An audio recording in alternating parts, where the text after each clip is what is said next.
윤석열 후보가 이 대장동 게이트는 몸통과 싸우는 부패의 전쟁이라며 이재명 후보와의 이재명 후보 견제구를 던졌습니다. 들어보시죠. 대장동 게이트의 몸통과 싸우는 부패와의 전쟁입니다. 드러난 것은 빙산의 일각입니다. 정치 권력을 등에 업은 이런 카르텔과의 싸움이 만만치 않습니다. 국민들께 얼마나 그 믿음직한 미래를 또 보여드려야 하는 중요한 문제가 있습니다. 이번 선거를 통해서 국민들께 믿음을 드려야 한다고 생각합니다. 그러면서 윤석열 후보는 내가 검찰총장이었으면 수사 벌써 끝냈다라고도 얘기했습니다.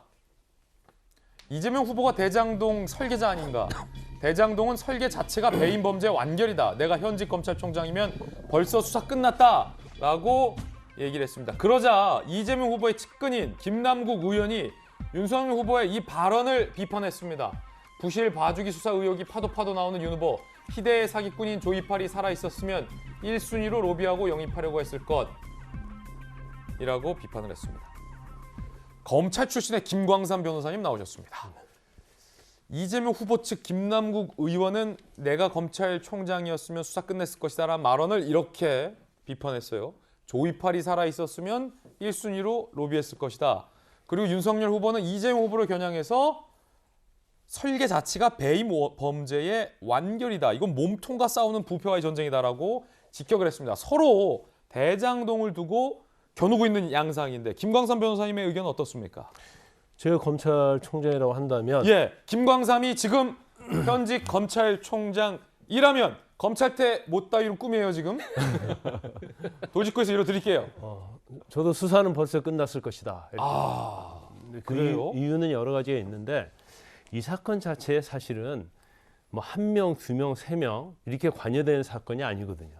이거 엄청난 사람이 관여된 거고 상당히 많은 기간 동안에 이루어진 거단 말이야. 뭐 뇌물이랄지 배임 이런 행위들이 그렇기 때문에 사실은 비밀스럽게 이 사건을 갖다가 다 입을 막고 할 수 있는 사건이 아니다. 그러면 결국 수사를 해보면 그 사람들 입을 통해서 나올 수 있는 사건이고 그다음에 이게 사실 성남도시개발공사하고 성남시가 관여돼 있잖아요. 그러니까 이와 관련된 무수한 서류가 존재해요. 그 서류만 압수수색 제대로 하면 사실은 단서를 잡고 수사 진행에 있어서 굉장히 속도가 빠르게 마무리할 수 있다는 거고. 입을 열 사람도 많고 자료도 많다. 그렇죠. 더욱 중요한 것은 내부 협조자가 있어요. 그러니까 뭐 남욱이랄지 정영학 회계사 같은 사람들이 있고 또 정민용 변호사들이 다 얘기하고 있잖아요. 거기에다가 성남도시개발공사 사장을 한 사람이 이건 배임이라고 하면서 자료를 다 제공해 준단 말이에요. 그럼 이처럼 쉬운 사건이 어디 있을까? 물론 사건의 어떤 범위는 크죠. 하지만 이제 수사하기는 뭐 이렇게 어렵지 않은 사건이고 적어도 한 2개월, 3개월이면 결과를 낼 수 있는 사건인데 지금 사건 자체가 굉장히 지지부진하다. 그것은 수사팀의 수사 의지와 역량에서 문제가 있는 것이 아니냐. 이런 뭐 비판을 받을 여지는 있다고 보고요. 그리고 대장동 개발 관련해서 제가 볼 때는 민주당이 좀 전략을 잘못 세우고 있다 봐요. 어떤 부분이냐면 계속 부산저축은행하고 이 얘기하고 있잖아요. 그때 윤석열이 담당 검사로서 수사를 잘했으면 이런 일이 없었을 것이다 이렇게 얘기를 하고 있단 말이에요. 물론 이제 사건이 내용이 복잡하니까 제가 설명을 하지 않겠습니다만 그 얘기 자체는 대장동 개발할지 무슨 사건이 앞으로 뭐 5년, 10년 후에 발생할 걸 대비해서 싹을 잘려라는 이야기예요. 그러니까 사실 지금 민주당이 이 얘기하고 있는 것이 사실 하나도 안 먹히고 있고 국민들도 이해를 못하고 있거든요. 그래서 전략적으로 만약에 이 부분과 관련해서 물론 당연히 뭐 이재명 후보가 전혀 관련이 없다 이런 걸 논리적으로 잘 설명을 하면서 국민을 설득을 해야지 과거의 어떤 하나를 가지고 이거 계속적으로 대장동 개발은 윤석열의 책임이다 이렇게 가는 전략은 제가 볼 때는 먹히지 않는다 이렇게 봅니다. 김광삼 변호사님의 어떤 개인적 견해 들어봤습니다. 윤석열 후보도 검찰 출신 김광삼 변호사도 뭐 누구 탓이다를 떠나서 내가 검찰총장이면 수사 벌써 끝났다라고 공통점이 있어요. 전재수 의원님, 이 발언에 대해서 어떻게 보십니까?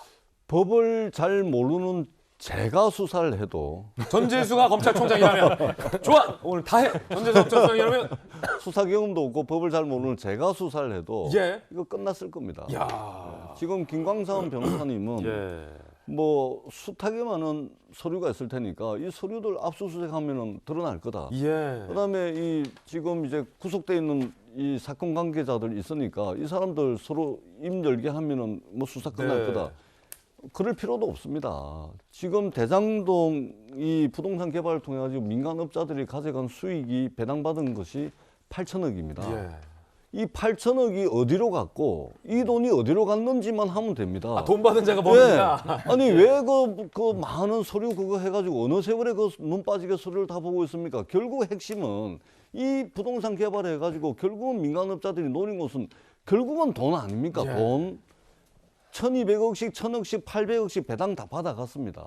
그리고 이 돈이 어디로 갔는지 그리고 거기에 숱하게 많은 검찰총장 출신 박영수 특검 그다음에 곽상도 의원 아들 그다음에 이 많지 않습니까? 이 사람들한테 돈이 갔는데 과연 부동산 개발 사업하면서 이 사람들이 그 돈을 받고 공짜로 받았겠습니까? 무슨 역할을 했는지 이거 밝히면 끝나는 거예요. 뭐 한다고 서류 압수수색하고 가겠습니까? 그래서 저는 검찰이 좀 아쉬운 측면이 있습니다. 예. 범죄자들의 말을 따라서 수사를 할 필요가 없습니다. 서로 죄 떠넘기기 하는 그런 녹취록 따라서 수사를 하다 보니까 구속영장 기각되는 겁니다.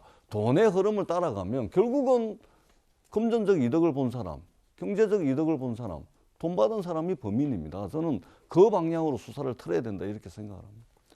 어쨌든 수사는 벌써 끝났다. 전재수가 검찰총장이라도.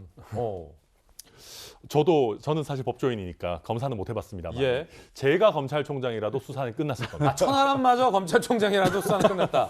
근데 이제 그 전재수 의원님 말씀 중에 조금 반박을 하자면 예.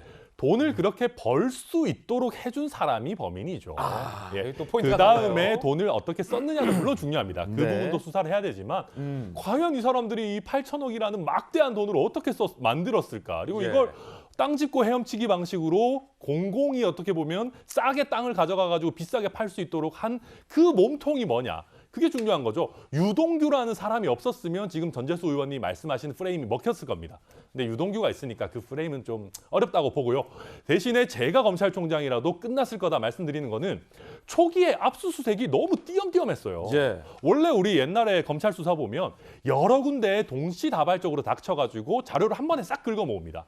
그런 다음에 한 번에 그걸 입체적으로 펼쳐놓고 한 번에 분석을 해야지 이게 전체적인 거 볼 수 있거든요. 그래야지만 사람들이 자료를 빼돌리거나 뭐 휴대전화 던지거나 이럴 틈을 안 주는 거예요. 근데 이번 검찰 수사를 보면 초기에 그런 부분이 너무 부족했고 성남시청에 가가지고 한 번은 저기 갔다가 한 번은 여기 갔다 이런 부분들이 있었기 때문에 지금 수사가 다소 지지부진하고 몸통을 파헤치는 것도 조금 한계가 보여지는 게 아닌가 예. 그런 아쉬움이 남습니다. 예. 짧게 한 말씀만 이따 또 있어. 이따 또 대장동 또 있으니까 그때 바로 이렇게 제가 만약에 현직 검찰총장이라면 어제 끝냈어요. 수사. 근데 왜 김호수 검찰총장 수사를 못 끝내고 있을까? 판단은 뭐 여러분들께서 해주시기 바랍니다.